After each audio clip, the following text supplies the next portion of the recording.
بسم الله الرحمن الرحيم. لا أقسم بهذا البلد وأنت حل بهذا البلد ووالد وما ولد لقد خلقنا الإنسان في كبد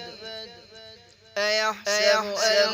لن يقدر عليه أحد يقول أهلكت مالا لبدا أيحسب أن لم يره أحد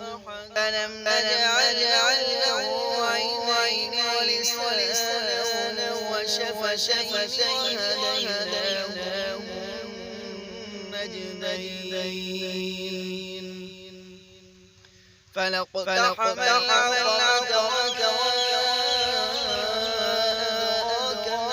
العقبة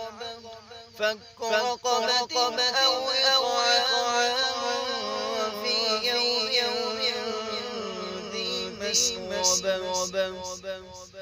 يتيما ذا مقربة أو مسكينا ذا مقربة ثم كان الذين آمنوا وتواصوا بالصبر وتواصوا بالمرحمة أولئك أصحاب الميمنة والذين كفروا بآياتنا أصحاب المشأمة عليهم نار مؤصدة